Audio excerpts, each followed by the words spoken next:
Well, welcome to my video, tactics video for Blood Angel Dreadnoughts.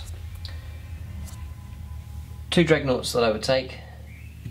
First up would be the Death Company Dreadnought. Don't go for too many upgrades on it, just take it the basic points cost. Always take these two Dreadnought Lightning Claws here. Strength 7, reroll wounds, pretty deadly. And then underneath one you have the multi-melter, that's good for breaking open tanks. And now in the new rules in 6th edition, you're able to destroy a transport from shooting and then you're allowed to charge the occupant. So that's a handy combination to have, taking the multi-melter. And then on top, the Magna Grapples, the ability to take a vehicle, hit it, and then pull it in closer to you. I think it's a great option. So sometimes I'll take that if I've got enough points. I'll take the Magna Grapple, other times I'll leave it off, depending on how tight I am for points in the army. Second Dreadnought I take would be the Furioso Dreadnought. And instead of the two Dreadnought close combat weapons, I'll take the free upgrade for the frag cannon. And I'll show you why a bit later, you'll see how effective it is. And then Magna Grapple. Sometimes I'll take it, sometimes not, depending on how many points I have left. So that's the loadout I take for the Dreadnoughts.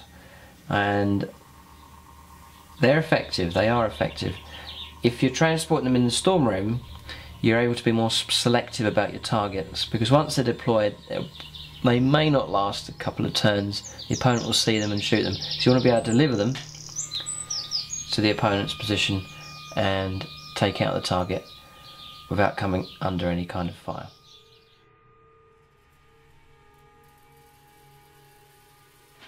Right, just to show you the effectiveness of the Death Company Dreadnought armed with the Blood Talons. Very effective against lightly armoured units in close combat, so we'll charge in. I can re-roll this one with Fleet. So we've got a 6, not particularly good, but we've made it, that's fine. So the Dreadnought goes in. So he'll go in, he will get a base of 3 attacks. He'll get +1 for having 2 Blood Talons, and then the new rules for Rage, he'll get an extra 2 for that on the charge. So that's 6 attacks. He needs freeze with his weapon skill. He's got 4 hits. He's at strength 8. He's got 2 1s, but he gets to re-roll the wounds, and that's 4. There's no armor saves allowed there, it's AP 2. So he's taken out 4 Dire Avengers already. For every unsaved wound that he causes, he gets a free attack. So he's going to get to use all 3 of these again. And he's scored another 3. And we'll re-roll this one. That's a double 1. He's taken out another 2. And then we'll get them again. Freeze to hit, another 2. Re-roll this one. That's another 2.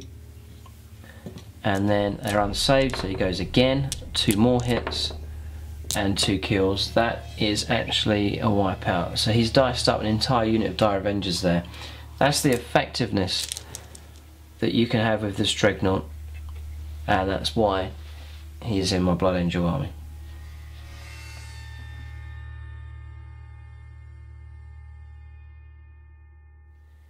Okay, we've got a situation here with some Dire Avengers in cover. Let's say that your Furioso Dreadnought is just out of the picture there. I'll show you why I take the frag cannon. So we're going to go 6 inches, and then with the frag cannon, it's a template weapon, so I can hit 5 there. It's heavy too, so I can hit 5 and 5 again, so that's 10. It's strength 6, rending, so on 6s, got 1 there, you'll cause a rend, and it's 2s to wounds, they're all wounded apart from 1. It's a template weapon, so it's going to ignore cover, so that's an immediate casualty with the rend. And then he's got all these saves to make as well, and he's found another 5. That's the effectiveness of the frag cannon there.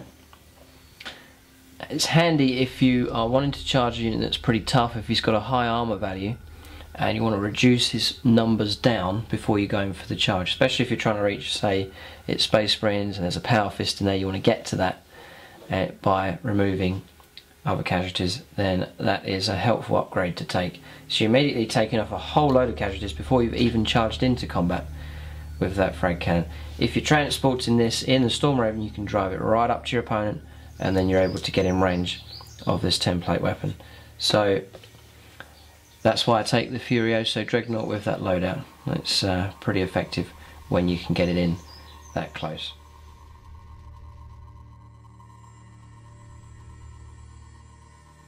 Now with the Dreadnoughts, one weakness is the fact that they're slow, and if you deploy them in your deployment zone, yes, you can use them defensively, but often armor 12, armor 13, they'll get picked on and you'll lose them. You want to protect them, and the way that I move them around the table is I put them in the Storm Raven gunship. Very effective way of transporting Dreadnoughts around. You're able to fly up 36 inches right into the opponent's deployment zone and then take out targets and then deploy your Dreadnoughts when you're ready. You're shielding your Dreadnoughts from taking damage, and then when you move on you can go move up, you can move 6 and then a deployment of 6, and then you're then able to then charge a target. So that is the most effective way I've found for the Dreadnought. So I take 2 Storm Ravens, 1 Dreadnought in each. This one I would take Assault Terminators, so Storm Shields and Thunder Hammers, and the Death Company Dreadnought will take a unit Death Company with power weapons, Thunder Hammers and Recluse Young. So that's how to use Dreadnoughts effectively in your Blood Angel army.